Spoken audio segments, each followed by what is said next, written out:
Yeah, well, it's kind of supposed to be a day where I'm talking about idealistic stuff, but I'm just blabbing. Hold this still, not on my stomach. Man, I wheeled my chair up to the coffee shop 2 blocks away, and I don't know. I guess I got tired myself out, and then I didn't sleep at night either. So yesterday I slept 6 to 10, 16 hours. It's like really, I think I solved my problems. Like I can talk again, for example. But other things like when I watch my tragic drinking, man, it won't bother. It'll hurt me if the struggle's wrong. But yeah, I got full spasticity as a reaction to that. But the whole thing is really based on a video that was recommended to me by YouTube. But I don't know, I haven't been able to put it up or use it because it freaks me out too bad. Like the implications are quite dire, like someone could commit suicide. I don't know. I'll show it to you anyway. But remember, I'm suspecting you're, well, not suspecting, I'm believing that you're an intelligent person and can deal with this.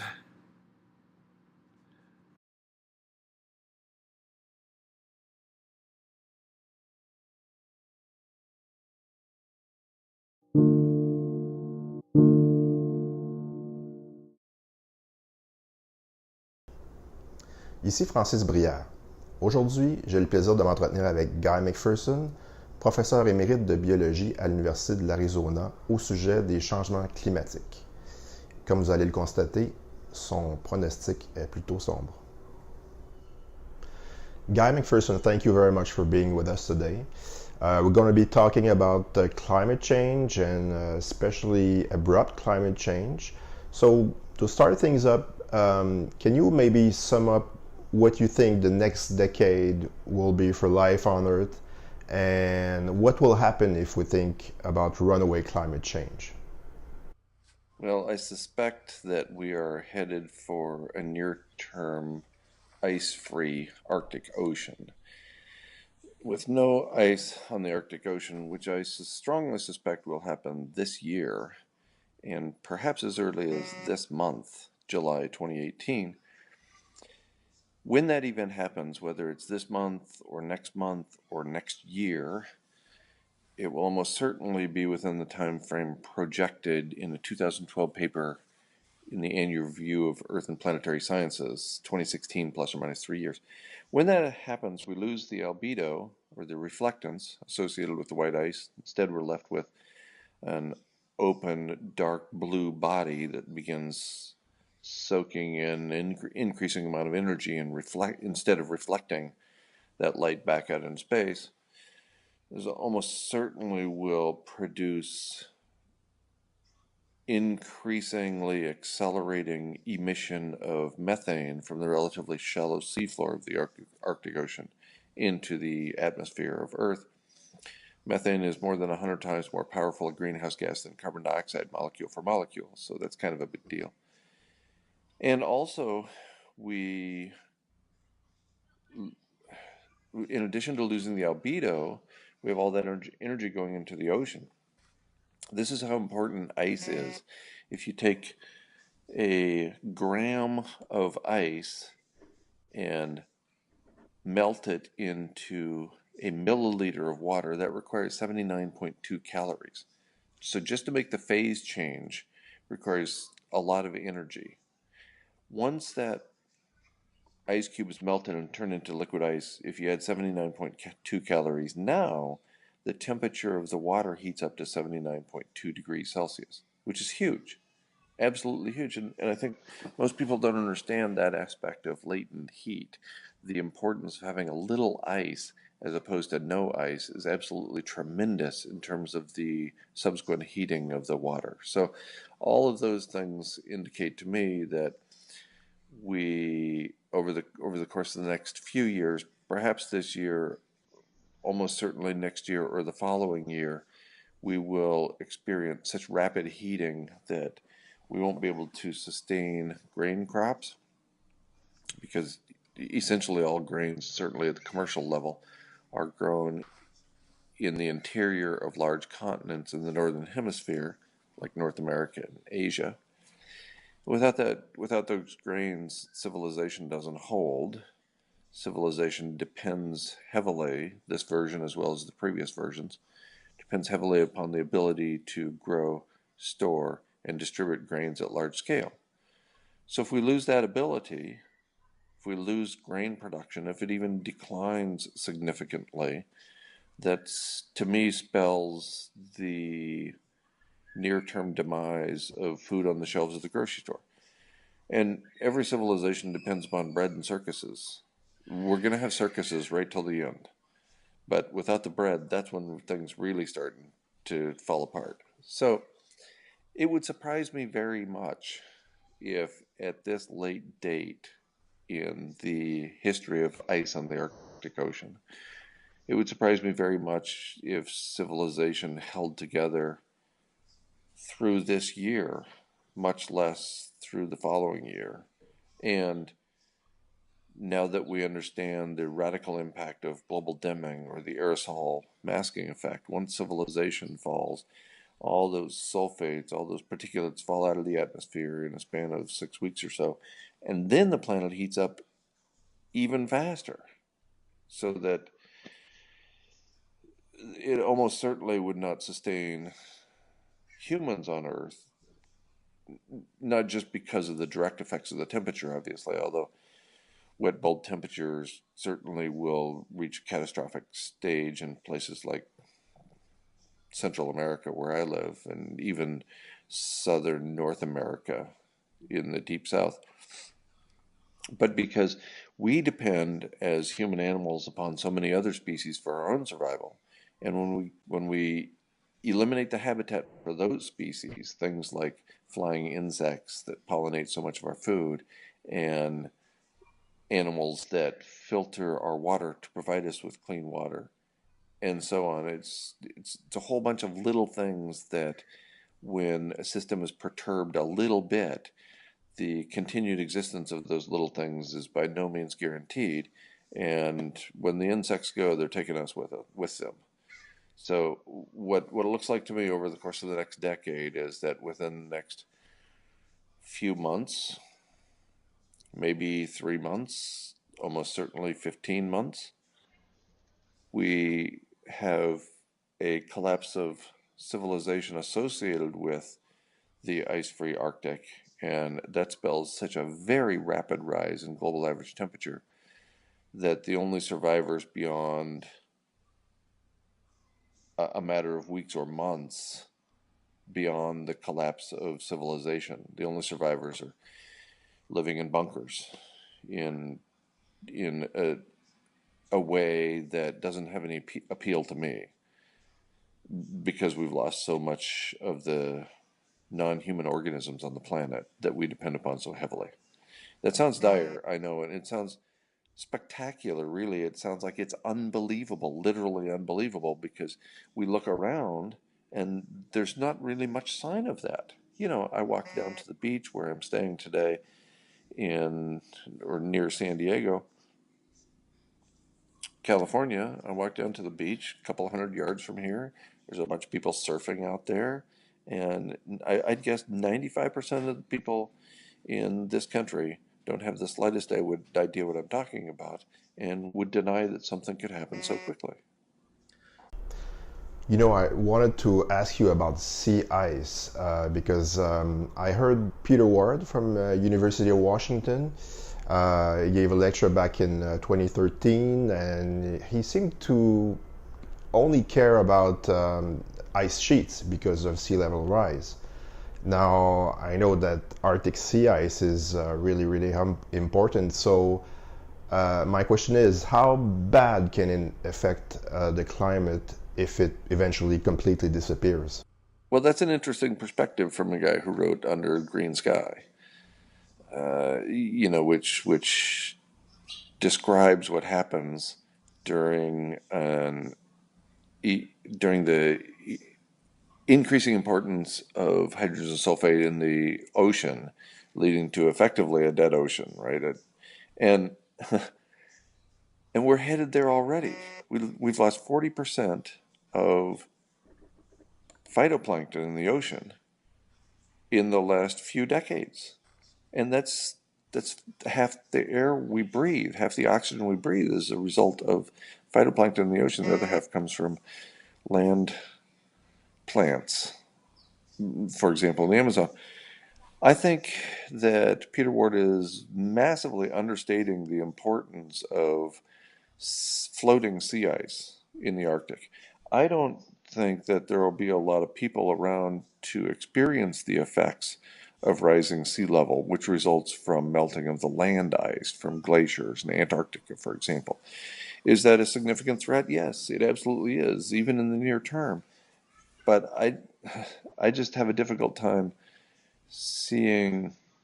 foreseeing many humans left on the planet because of lack of habitat for human animals on the planet when the Arctic ice is gone.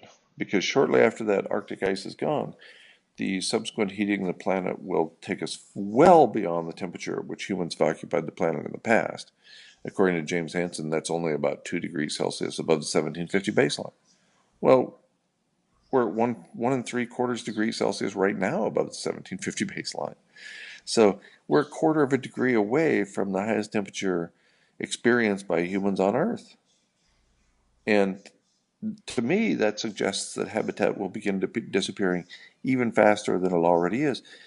Climate change refugees are already in evidence throughout the Middle East, Northern Africa, islands in the South Pacific, and whether you believe it or not, right here in North America, right here in the United States, where people, and I hear from them on a regular basis, people are moving because where they live, there's they don't think there's going to be enough water, and it's already too hot and humid, so they're fleeing where they're living now in places like Southern California. Peter Wadhams is an alarmist, according to some people. But again, he's saying that we could see a 4 to 5 C temperature rise by the end of this century. Correct me if I'm wrong there. And he seems to be concerned by feedback loops such as methane. So, how do you explain your difference in views? A couple of things. I have great respect for Peter Wadhams. I haven't read his new book, but I think he is an amazing researcher. He's conducted more than 50 expeditions on or beneath the Arctic ice. I would consider him among the leading authorities on the topic of Arctic ice.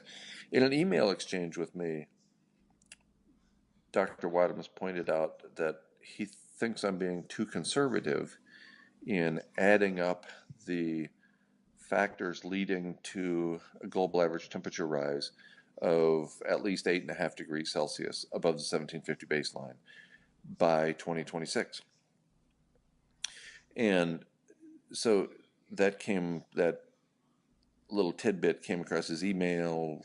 I was included in the email exchange, and he said, I think McPherson is being too conservative in adding up those various factors. He says, I think it's more likely that they represent a positive interaction, so you should be multiplying those. So what that indicates is that we aren't headed for an 8.5 or so degrees Celsius global average temperature rise above the 1750 baseline by 2026. It's going to be much faster than that. It's going to be a much higher temperature in a shorter period of time. So it's interesting. And by the way, he was called an alarmist, as was I, in an article in The Guardian just today. just today. I think it's probably England's largest distribution newspaper and certainly one of the most respected, The Guardian. And we were both called alarmists without any supporting evidence. The article concluded that, contrary to the projection in the 2012 paper in the Annual Review of Earth and Planetary Sciences, that all the Arctic ice would be gone in 2016, plus or minus 3 years.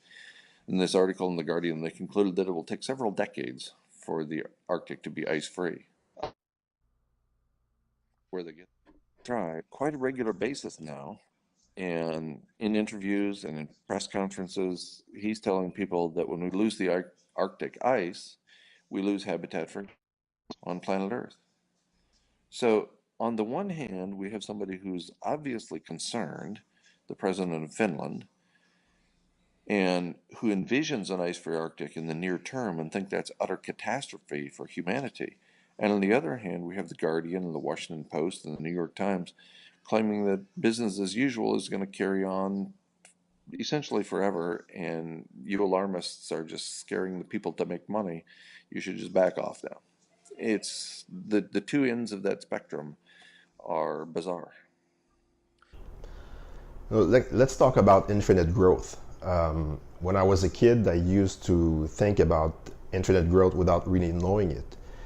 I was thinking that if we keep building so many houses and roads and cars and stuff, that we would eventually run out of space, given that we live on a finite planet. Even though we had the Meadows report, we had the population bomb from Ehrlich, it appears that not much has been done to stop this madness. So how do you explain the fact that no one seems to worry that there could be a shortage of anything? Well, I think Edward Abbey, the desert anarchist, was right when he wrote, civilization, like an airplane in flight, remains aloft only as it is moving forward. And so what that means is civilizations grow until civilizations grow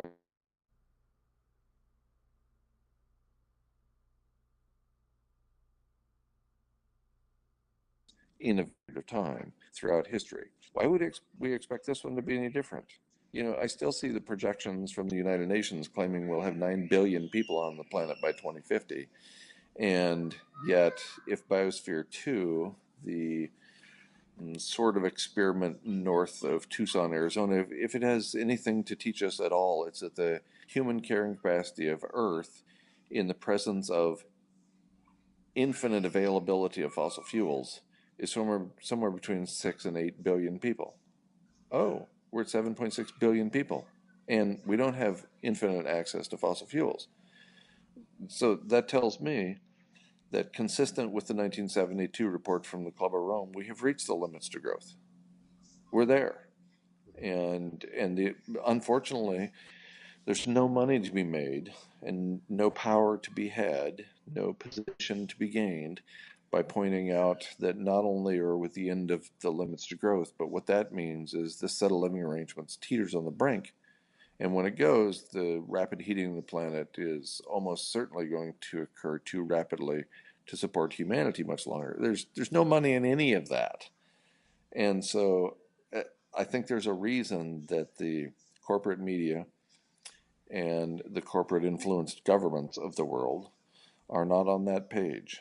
They aren't even going to admit that we have a traffic jam until there's a 37 car pile up on the interstate.